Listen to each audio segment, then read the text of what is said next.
Praise the Lord. நம்முடைய ஆண்டவரும் அருமை இரட்சகரும் மீட்பருமான கர்த்தராகிய இயேசு கிறிஸ்துவின் இனிய நல்ல நாமத்திலே உங்களுக்கு மீண்டுமாய் வாழ்த்துதல் சொல்லுகிறேன். இந்த அருமையான நாளிலும் கூட தேவனுடைய சத்திய வார்த்தைகளை நாம் வாசித்து இந்த நாளுக்குரிய செய்தியாக நாம் கர்த்தருடைய நாம மகிமைக்கலாம். தேவன் நமக்கு இந்த பூமியிலே அநேக காரியங்களை செய்திருக்கிறார்.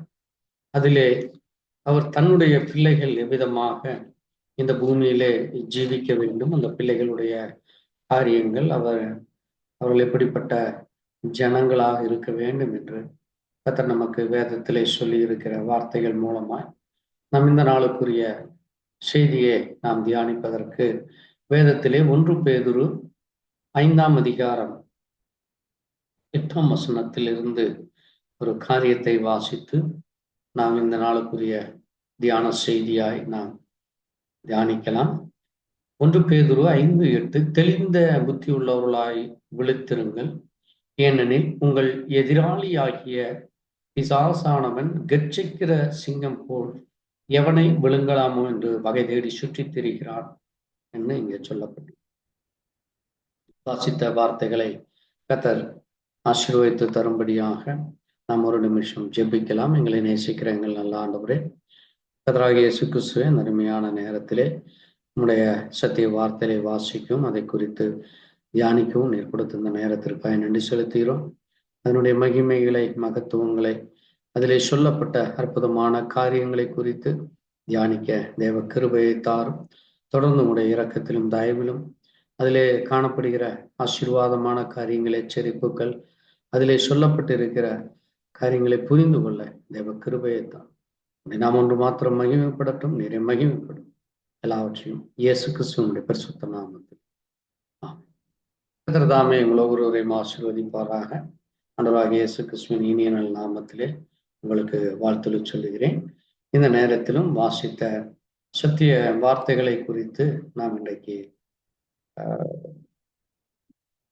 தேவன் தன்னுடைய பிள்ளைகளை அங்கே மிக முக்கியமான ஒரு காரியத்திலே நீங்கள் எப்படிப்பட்டவர்களாக இருக்க வேண்டும் என்று நமக்கு சொல்லி இருக்கிறார். நம்முடைய ஜீவியத்திலே நம்முடைய ஞானம், புத்தி, அறிவு, தேவனை குறித்து அறிகிற காரியங்கள், இப்படி அநேக காரியங்கள் இருந்தாலும் நம்முடைய எதிராளியானவன் அவன் எப்படிப்பட்டவன், அவன் யார் என்று அறிந்து கொண்டு நாம் தெளிந்த புத்தி உள்ளவர்களாக இருக்க வேண்டும்.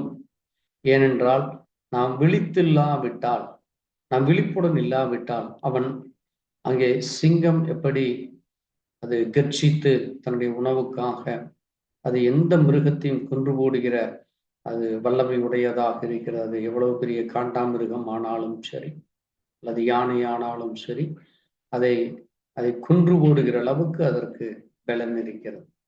ஆகவே பாருங்கள், இந்த பிசாசானவனும் கூட அப்படிப்பட்ட ஒரு மிக தந்திரசாலியாக அவன் தனக்கு இருக்கிற எல்லா பலனை அவன் பயன்படுத்துகிறான் என்று இங்கே நமக்கு அது விழிப்பும் தெளிவும் அடையும்படியாக அங்கே பேதுரு தேவ பிள்ளைகளாகி நமக்கு அங்கே ஒரு மிக முக்கியமாக ஒரு காரியத்தை சொல்லி இருக்கிறார்.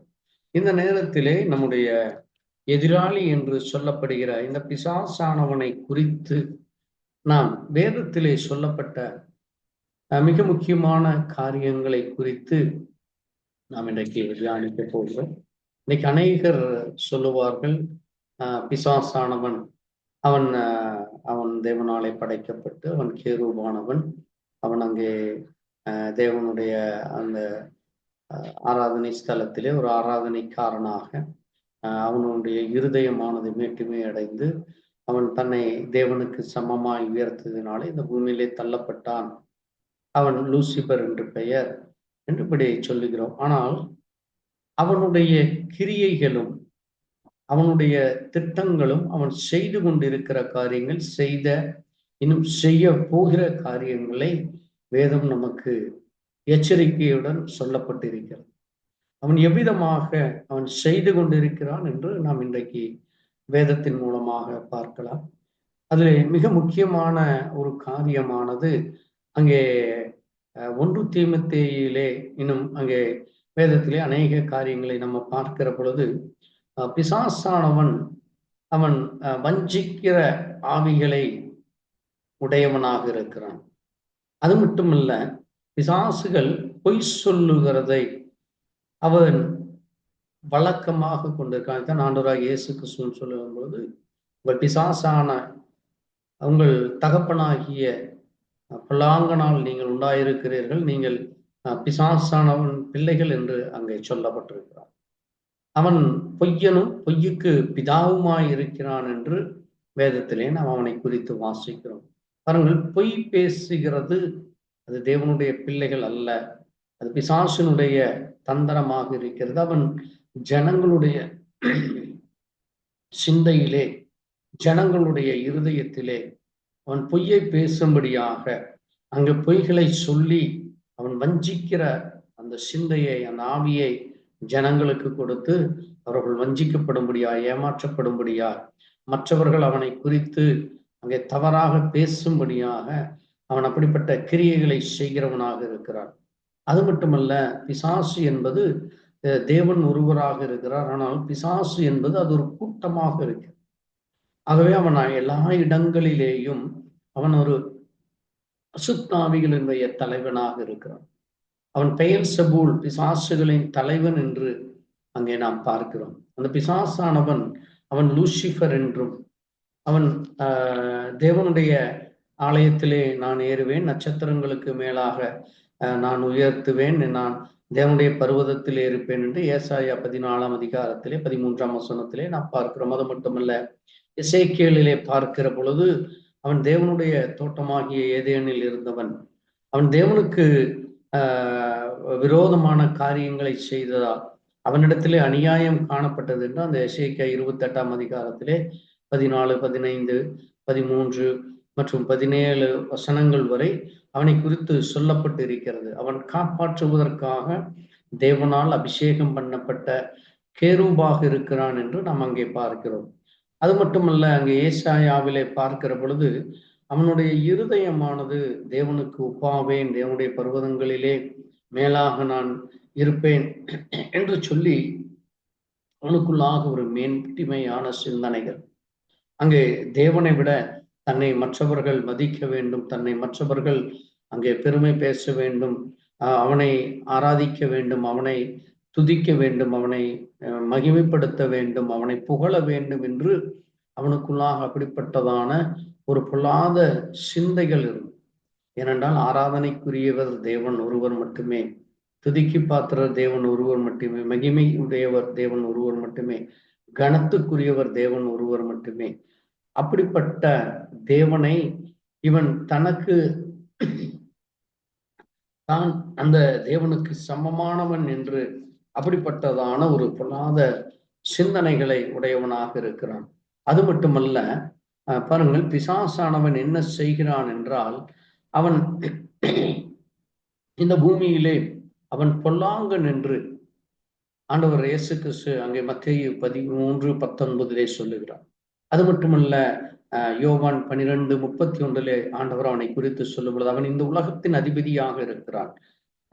யோவான் 14:30 மற்றும் யோவான் 16:11 அவன் இந்த உலகத்திற்கு அதிபதியாக தன்னை காட்டிக்கொண்டு இந்த பிரபஞ்சத்தின் தேவன் என்று கூட ஆண்டவர் சொல்லுகிறார். யோவான் 12:31 யோவான் 14:30 மற்றும் 16:11 2 கொரிந்தியர் 4:4 அவன் இப்பிரபஞ்சத்தின் தேவன் என்று அவனை குறித்து சொல்லப்பட்டிருக்கிறது. அது மட்டுமல்ல, எபேசர் 2:2 சொல்லும் பொழுது அவன் ஆகாயத்து பிரபுவாக இருக்கிறான்.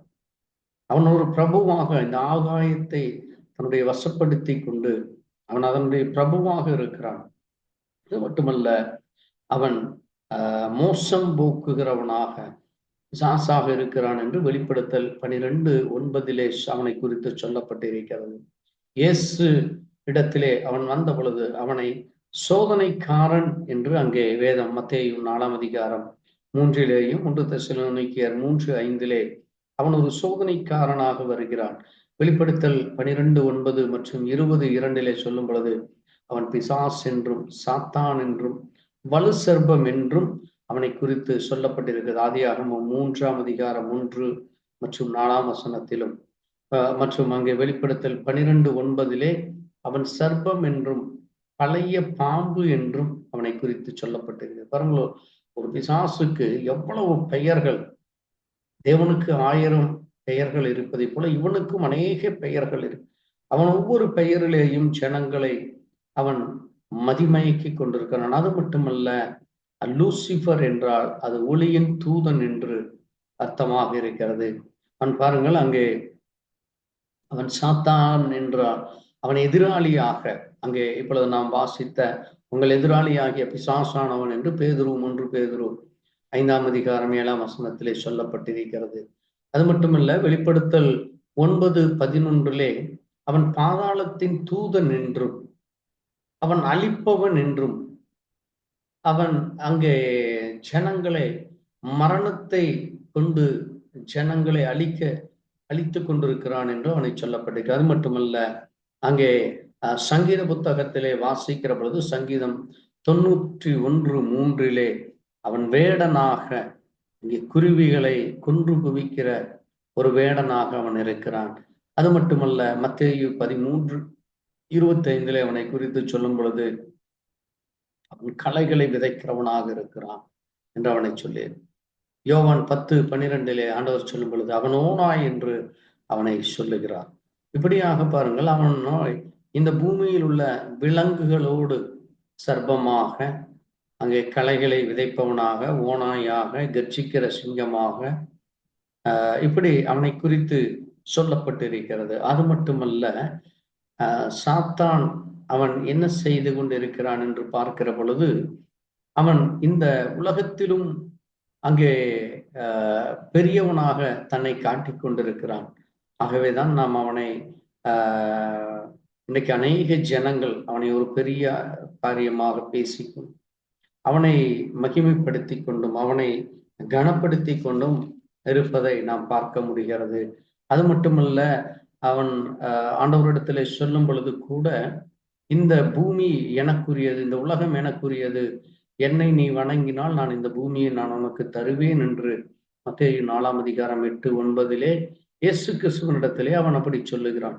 பாருங்கள், இந்த முழு உலகமும் என்னுடையதாக இருக்கிறது, நான் இதனுடைய அதிபதியாக இருக்கிறேன் என்று அவன் சொல்லுகிறான். அது மட்டுமல்ல, அவன் இந்த உலகத்தை அங்கே தேவன் ஆதாம் இடத்திலே அந்த உரிமையை கொடுத்த பொழுது அங்கே ஆதாம் ஏவாளை வஞ்சித்து அவர்களை ஏமாற்றி அந்த அதிகாரத்தை அவன் பறித்து கொண்டார். அதை நாம் பார்க்க முடியும். அதன் மூலமாக இந்த பூமியிலே மரணம் என்று ஒன்று வந்தது. அது சாத்தானுடைய தந்திரமாக இருக்கிறது. அது தேவனை விட்டு மனிதனை பிரிக்கிற ஒரு காரியமாக, மரணம் என்பது அது அவிசுவாசத்தையும் பிறகு தேவனிலிருந்து நம்மை பிரிக்கிற காரியமாக இருக்கிறது. சரீர பிரகாரமாக நாம் தேவனிடத்திலே செல்ல முடியாதபடி இந்த சரீரமானது மரணத்தின் மூலமாக தேவனுக்கும் நமக்கும் இருந்த அந்த உறவை பிரிக்கிறது. அது மட்டுமல்ல, ஆராதனையிலும் அங்கே தேவனுடைய நாமத்தை உச்சரிப்பதிலும் கனப்படுத்துவதிலும் மகிமைப்படுத்துவதிலும் தொழுது கொள்ளுகிற காரியங்களிலே இன்றைக்கு ஜனங்களை தேவனை விட்டு பிரித்து அப்படிப்பட்ட விக்கிரக ஆராதனைகளை, பேலியாளின் கூட்டங்களை அவன் பிரித்து கொண்டு தேவனுக்கு விரோதமாக பேசி, தேவனுடைய பிள்ளைகளுக்கு விரோதமாக எழும்பி, தேவனுடைய பிள்ளைகளை அங்கே கொடுமைப்படுத்துவர்களாய், அக்கிரமம் செய்கிறவர்களாய், எப்படி அங்கே எகிப்திலே இஸ்ரவேல் ஜனங்கள் அங்கே இருந்த பொழுது அவர்களை முழுவதுமாக அடிமைப்படுத்தி கொண்டு, அது மட்டுமல்ல, நீங்கள் அங்கே பார்க்கிற பொழுது அவன் என்ன செய்து கொண்டிருந்தான் என்றால், அன்றைக்கு தேவனுடைய மனுஷனாகிய மோசே ஜனங்களை தேவனுக்காக வைராக்கியமாக நின்ற பொழுது அவன் தன்னுடைய தந்திரத்தினாலே அங்கே மந்திரவாதிகள் மூலமாக அவன் அங்கே செய்த காரியங்களை நாம் யாத்ராகமம் 8ஆம் அதிகாரத்திலே பார்க்கிற பொழுது அவன் அநேக காரியங்களை செய்கிறதை நாம் பார்க்க முடிகிறது. அவன் அங்கே மந்திரவாதிகள் மூலமாக செய்த காரியங்களை நாம் அங்கே வேதத்திலே நாம் வாசிக்க முடிகிறது. ஆனால் ஒரு சில காரியங்களை அவன் செய்ய முடியவில்லை என்றும் நாம் அங்கே பார்க்க முடிகிறது. பாருங்கள், பார்வோனின் மந்திரவாதிகளால் பெண்களை பிறப்பிக்க முடியவில்லை என்று யாத்ராகமம் 8:18-19 நாம் அதைவிட பாருங்கள், அவன் நாம் வாசிக்கிற பொழுது அங்கே ஏசாயா 19ஆம் அதிகாரத்திலே அவன் சூனியங்களையும் இன்னும் அதிகமான காரியங்களை செய்கிறவனாக இருக்கிறான் என்றும், அது மட்டுமல்ல அங்கே அப்போஸ்தலர் 13ஆம் அதிகாரத்திலே பார்க்கிற பொழுது அங்கிருந்த அந்த மாய வித்தைக்காரன் மூலமாக அவன் தன்னுடைய பிழைப்பை நடத்தும்படியாக அவன் அநேக மந்திரங்களை செய்து ஜனங்களை ஏமாற்றி கொண்டு வந்தான். அவன் ஒரு மாய வித்தைக்காரன் என்று சொல்லப்படுகிறது. இப்படியாக அவன் மாய வித்தை செய்கிறவனாய், சூனியக்காரனாய், மந்திரவாதியாக, இன்னுமாக கூட அங்கே ஜனங்களை வஞ்சிக்கிற காரியங்களை செய்கிறவனாக அவன் இருக்கிறான். அது மட்டுமல்ல, நீங்கள் அங்கே பார்க்கிற பொழுது மந்திரவாதிகள் தமளைகளை வரப்பண்ணினார்கள் என்று, மந்திரவாதிகள் அங்கே அற்புதங்களை செய்தார்கள் என்று யாத்ராகமம் 7ஆம் அதிகாரம் 11ஆம் வசனத்திலே. அது மட்டுமல்ல, அங்கே 1 சாமுவேல் 28ஆம் அதிகாரத்திலே அங்கே அஞ்ஞானம் பார்க்கிற ஒரு ஸ்திரீ மரித்து போன சாமுவேலை உயிரோடு வர பண்ணும்படியாக அவளிடத்திலே அங்கே பிசாசனுடைய அந்த வல்லமை அவள் பயன்படுத்தினதை நாம் பார்க்க முடிகிறது. அது மட்டுமல்ல, அங்கே அப்போஸ்தலர் 8ஆம் அதிகாரத்திலே சொன்ன வண்ணமாக சீமோன் என்கிற ஒரு மாய வித்தைக்காரன் இருந்தான் என்றும், அப்போஸ்தலர் 13ஆம் அதிகாரத்திலே அங்கே பரியேசு என்கிற மாய வித்தைக்காரனும் அவன் கள்ளத்தீர்க்கதரிசியுமாய் இருந்தான் என்று அங்கே சொல்லப்பட்டிருக்கிறது.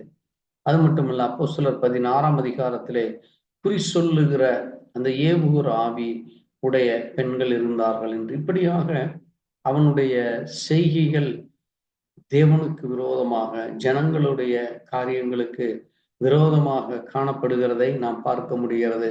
பாருங்கள், பிசாசானவன் என்ன செய்கிறான் என்றால், அவன் தீமைகளை விளைவிக்கிறவனாக, அற்புதங்களை செய்ய முடியாதபடி அவன் தீமைகளை செய்து தேவனுடைய பிள்ளைகளுக்கு விரோதமான காரியங்களை செய்கிறான் என்று அங்கே 2 தெசலோனிக்கர் 2ஆம் அதிகாரம் 9 முதல் 12 வசனங்களிலே, யாத்ராகமம் 7ஆம் அதிகாரம் 11 மற்றும் 22 நாம் அது மட்டுமல்ல, பாருங்கள், அக்கிரமம் செய்கைக்காரர்கள் என்று ஆண்டவராகிய இயேசு கிறிஸ்து அங்கே மத்தேயு 7ஆம் அதிகாரம் 22-23 சொல், அக்கிரமம் செய்கிறவர்களாக பிசாசானவன் அவர்கள் ஜனங்களுக்குள்ளாக இருந்து அக்கிரமத்தை தூண்டுகிறவனாக இருக்கிறான். அது மட்டுமல்ல, கடைசி நாட்களிலே அங்கே ஜனங்களை ஏமாற்றும்படியாய், வஞ்சிக்கும்படியாய் பொய்யான அடையாளங்களையும் அற்புதங்களையும் அவன் செய்வான் என்று ஆண்டவர் இயேசு கிறிஸ்து கடைசி நாட்களிலே மத்தேயு 24ஆம் அதிகாரத்திலே அவர் அநேக காரியங்களை சொல்லி வருகிறதை மத்தேயு 24:24 வாசிக்கிறோம். அது மட்டுமல்ல, வெளிப்படுத்தலிலே 16ஆம் அதிகாரம் 13 மற்றும் 14ஆம் வசனங்களிலே பார்க்கும் பொழுது பிசாசுகள் அற்புதங்களை செய்கின்றன என்று சொல்லப்பட்டது. பாருங்கள், அவன் தேவனுடைய பிள்ளைகளை அங்கே பாவனையாக, அங்கே அவன் ஜனங்களை ஏமாற்றும்படியாக, ஜனங்களை வஞ்சிக்கும்படியாக அற்புதங்களினாலும் அடையாளங்களினாலும் அதிசயங்களினாலும் அவன் ஜனங்களை வஞ்சிக்கிறவனாக இருக்கிறார். அதனால்தான் இன்றைக்கு அநேகர் அவன் செய்கிற அந்த தந்திரங்களை மந்திரங்களை கண்டு ஜனங்கள் அங்கே ஏமாற்றப்படுகிறவர்களாக, அது மட்டுமல்ல, சூனியம் செய்கிறதிலும் அங்கே குறி சொல்லுகிற காரியங்களிலே என்ன நடக்கும், எப்படி ஆகும், எப்படி முடியும், என்ன நடந்தது என்று அவன் குறி சொல்லுகிற அங்கே ஆவிகளை கொண்டிருக்கிறதை நாம் பார்க்க முடிகிறது. அது மட்டுமல்ல, அங்கே சகலவித மாய வித்தைகளையும் அங்கே செய்கிறவனாக இருக்கிறான் என்று உபாகமம் 18 நாம் பார்க்கிறோம். அது மட்டுமல்ல, ஜனங்கள் அஞ்ஞானம் பார்ப்பதும் குறிக்காரர்களிடத்திலே செல்லுவதும், அது தேவன் வேதத்திலே ஏசாயா 8ஆம் அதிகாரம் 19-20 அதிலே தேவனுடைய பிள்ளைகள் விலகி இருக்க வேண்டும் என்று சொல்லப்படும். ஆனால் இன்றைக்கு ஜனங்கள், அங்கே அறியாமையுள்ள ஜனங்கள் இப்படிப்பட்ட காரியங்களை செய்து தேவனில் இருந்து தங்களை விலக்கிக் கொள்கிறார்கள். அவனுடைய சத்தத்திற்கு செவி சாய்த்து தங்களை கெடுத்துக் கொள்கிறவர்களா. அது மட்டுமல்ல, தேசத்திலே பில்லி சூனியத்தை தேவன் இருக்கக்கூடாது என்று, அதை அழிக்க வேண்டும் என்று அங்கே மீகா 5:12 சொல்லப்பட்டிருக்கிறது. ஆனால் இன்றைக்கு அது அதிகரித்து கொண்டு வருகிறதை காண முடிகிறது. ஏனென்றால் சூனியக்காரரும் விக்கிரக ஆராதனைக்காரர்களும் பில்லி சூனியம் பார்க்கிறவர்கள் அஞ்ஞானம் பார்க்கிறவர்களும் இவர்களை தேவன் நியாயம் தீர்ப்பார் என்று மல்கியா 3ஆம் அதிகாரம் 5ஆம் வசனத்திலே சொல்லப்பட்டது. ஆனால் ஜனங்கள் அதை உணர்ந்து கொள்ள முடியாதபடி, அல்லது ஜனங்கள் அதை குறித்து எச்சரிக்கை அடையாதபடி பிசாசானவன் தந்திரமாக தன்னுடைய காரியங்களை அவன் செய்து கொண்டு வருகிறான். அது மட்டுமல்ல, ஆவிக்குரிய வழிபாடு காரியங்களை அங்கே செய்கிற தேவ பிள்ளைகளை அவன் எதிர்த்து நிற்கிறவனாக காணப்படுகிறான். அது மட்டுமல்ல, அங்கே தேவனுடைய பிள்ளைகள், அது தேவனை விசுவாசிக்கிறவர்கள் இப்படிப்பட்ட குறி சொல்லுவர்களையும் சூனியக்காரர்களையும் அஞ்ஞானம் பார்க்கிறவர்களையும் அங்கே நாடக்கூடாது. அவர்கள் மூலமாய் உங்களை நீங்கள் தீட்டுப்படுத்தி கொள்ளக்கூடாது. நீங்கள் அவர்களை உயிரோடு வைக்கக்கூடாது. நீங்கள் அவர்களுக்கிடத்திலே சென்று அவர்கள் சொல்லுகிற காரியங்களுக்கு நீங்கள் செவி சாய்த்து அதன்படி நடக்கக்கூடாது என்று வேதத்திலே எச்சரித்தும் ஜனங்கள் அப்படிப்பட்ட காரியங்களை செய்து கொண்டு வந்தார்கள் என்று வேதத்திலே பல ஏற்பாட்டிலே பார்க்கும். அந்த காரியம் இன்றைக்கும் அது நடந்து கொண்டிருக்கிற காரியங்களாக இருக்கிறது. எப்படி அங்கே பிலேயாம் அங்கே பணத்திற்காக கூலி வாங்கி அங்கே குறி சொல்லுகிற ஆவிகளை உடைய மனிதனாய் போய் அங்கே தேவனுடைய பிள்ளைகளை சபிக்கிறவனாக அவன் காணப்படுகிறதை பார்க்கிறோம். அது மட்டுமல்ல, பாபிலோன் ராஜ்யங்கள் அந்த நாட்களிலே குறி சொல்லுகிறவர்களுடைய உதவியை நாடினார்கள். அது மட்டுமல்ல, பார்வோனும் மந்திரவாதிகள் மூலமாக, அங்கே சூனியக்காரர்கள் மூலமாக, மாய வித்தைக்காரர்கள் மூலமாக அங்கே அநேக காரியங்களை செய்கிறதை நாம் பார்க்க முடிகிறது. அது மட்டுமல்ல, மனிதனுடைய சரீரத்திலும் பிசாசானவன் அங்கே நோய்களை கொடுத்து, நோய்கள் மூலமாக அவன் வேதனைகளை கொடுக்கிறதை நாம் பார்க்க முடிகிறது. அங்கே மத்தேயுவிலே நாம் பார்க்கிற பொழுது 4ஆம் அதிகாரத்திலே அங்கே சந்திரர் யோகிகளும் திமிர்வாதக்காரர்களும் இயேசு கிறிஸ்துவிடத்திலே கொண்டு வந்தார்கள். அங்கே மத்தேயு 8ஆம் அதிகாரத்திலே குஷ்டரோகிகள் இயேசுவினிடத்திலே கொண்டு வரப்பட்டார்கள். அது மட்டுமல்ல, 100க்கு அதிபதி அங்கே இயேசுவினிடத்திலே தன்னுடைய வேலைக்காரனுக்காக வந்து அவன் சுகத்தை கேட்கும்படியாக மத்தேயு 8ஆம் அதிகாரத்திலே நாம் பார்க்கிறோம். பெரும்பாடுள்ள ஸ்திரீ, அவளுக்கு 12 வருடமாக அங்கே அநேக செல்வங்களை இழந்து தன்னுடைய பணங்கள் எல்லாம் அவருக்காக செலவைத்து அவள் குணமாக்க முடியாதபடி அந்த பெரும்பாடுள்ள ஸ்திரீ இயேசு கிறிஸ்துவினிடத்திலே வருகிறதை மத்தேயு 9ஆம் அதிகாரத்திலே பார்க்கிறோம். கண் பார்வையற்றவர்கள், குருடர்கள், சூம்பின கையுடர்கள், இப்படிப்பட்ட நோய்களை பிசாசானவன் அங்கே ஒவ்வொரு மனிதனுடைய சரீரத்திலேயும் அவன் செய்கிற காரியங்கள் மூலமாக அங்கே ஜனங்களை முடக்கி போடுவதும், குருடாக்குவதும், செவிடாக்குவதும், சரீரத்திலே பலவீனத்தை கொடுத்து அங்கே தேவனிடத்திலிருந்து வருகிற எல்லா ஆசீர்வாதங்களை அவன் சாபமாக மாற்றுகிறவனாக இருக்கிறான். ஆகவே பாருங்கள், தேவனுடைய பிள்ளைகள் இப்படிப்பட்ட அவிசுவாசிகளுடைய கிரியைகளை, இப்படிப்பட்ட அருவருப்பான காரியங்களை, அக்கிரமமான காரியங்களை அங்கே செய்யாதபடி, அதற்கு செவி கொடுக்காதபடி, அதை அனுமதிக்காதபடி, அதை எதிர்த்து நிற்கிறவர்களாக, அது மட்டுமல்ல, இதை ஜெயிக்க வேண்டுமானால் நமக்கு ஜெபமும் உபவாசமும் வேண்டும் என்று மத்தேயு 9:29 ஆண்டவராகிய இயேசு கிறிஸ்து சொல்லுகிறார். ஏனென்றால் அங்கே நீங்கள் சில வேளை உங்கள் விசுவாசம் அது வெளிப்படையாய் தெரியாமல் இருக்கலாம். அது வெளிப்படையாக தெரிய வேண்டுமானால் நீங்கள் அதை தேவனுடைய நாம மகிமைக்காக ஜெபத்தின் மூலமாக அங்கே அதை நாங்கள் விரட்ட வேண்டியவர்களாக இருக்கிறோம். இன்னும் கூட அநேகர் பார்க்கிற பொழுது அங்கே பிசாசுகளை ஓட்டும் பொழுது அதனிடத்திலே பேசுகிற காரியங்களை, அதனிடத்திலே அது யார் என்ன என்று அதை குறித்து அறிந்து கொள்ளுகிற காரியங்களிலே இருக்கிறதை நாம் பார்க்கலாம். ஆனால் இயேசு கிறிஸ்து பாருங்கள், பிசாசை விரட்டும் பொழுது அந்த பிசாசுகளுக்கு பேச அவர் அனுமதிக்கவில்லை என்று மார்க் 1:34 லூக்கா 4:41 நாம் வாசிக்கிறோம். ஆகவே நாம் எந்த இடத்திலும் பிசாசுகளை விரட்டுகிற அதிகாரத்தை தேவன் நமக்கு கொடுத்திருக்கிறார். அது மார்க்கிலும் 16 மத்தேயு 28ஆம் அதிகாரத்திலும் அங்கே தேவன் நமக்கு அந்த வல்லமையை கொடுத்திருக்கிறார், தேவனுடைய பிள்ளைகளுக்கு, தேவனை விசுவாசிக்கிறவர்களுக்கு. ஆனால் நீங்கள் அவைகளிடத்தில் பேசும் பொழுது அது நம்மை மதிமயங்க வைத்து விடும், அல்லது அது நம்மை வஞ்சித்து விடும். அவன் அப்படிப்பட்டவனாக இருக்கிறான். ஆகவே அந்த பிசாசுகளை தேவனுடைய நாமத்திலே அந்த அதிகாரத்தோடு அதை வெளியேற்றும்படி நாம் கட்டளை கொடுக்க வேண்டும். ஏனென்றால் இன்றைக்கு அநேக பிசாசுகள் அது வாய் பேச முடியாமலும் அது காதுகள் கேட்காமலும் குருடாக, வாதமாக, முடவமாக, ஊனமாக இப்படிப்பட்ட காரியங்களை பார்க்கிறோம். அது அது ஒவ்வொரு சரீரத்தையும் முடக்கி போடுகிற காரியமாக இருக்கிறது. ஆகவே தேவனுடைய பிள்ளைகள் மிக எச்சரிக்கையாக இருந்து விழிப்புடன் இருந்து பிசாசுக்கு நாம் எதிர்த்து நிற்கிறவர்களாக இருக்க வேண்டும். ஏனென்றால் இன்றைக்கு இந்த உலகத்திலே காணப்படுகிற காரியமானது அது அசுத்தாவிகளோடு தொடர்பு கொள்ளுகிற ஜனங்களும் பேய்களை வணங்குகிறவர்களாக, அதன் தூதர்களை வணங்குகிறவர்களாக, அது மட்டுமல்ல அங்கே பிசாசுகளுடைய கிரியைகளை அவர்கள் ஆதரிக்கிறவர்களாக இன்றைக்கு காணப்படுகிறது. அந்த ஜனங்கள் மத்தியிலே ஜீவித்துக் கொண்டிருக்கிற நாம் மிகவும் எச்சரிக்கை உள்ளவர்களாக, அங்கே பிசாசானவன் அவன் எப்படிப்பட்டவன், அவன் எப்படிப்பட்ட நயவஞ்சகன், அவன் எப்படிப்பட்ட ஏமாற்றுக்காரன், அவன் எப்படிப்பட்ட தந்திரசாலி என்று நாம் அறிந்து கொள்ள வேண்டும். ஆகவேதான் வேதம் நமக்கு ஒவ்வொரு நாளும் நம்மை அது எச்சரிக்கிறதாக இருக்கிறது. நாம் மிக கவனமுடன், மிக ஞானமுடன், மிகவும் அங்கே பரிசுத்தத்துடனே காணப்பட வேண்டும். தேவனை தவிர வேற எந்த காரியத்திற்கும் நாம் செவி சாய்க்காதபடி, தேவனுடைய சத்தத்தை தவிர வேறு எந்த சத்தத்திற்கும் நாம் செவி கூடாதபடி இருக்க.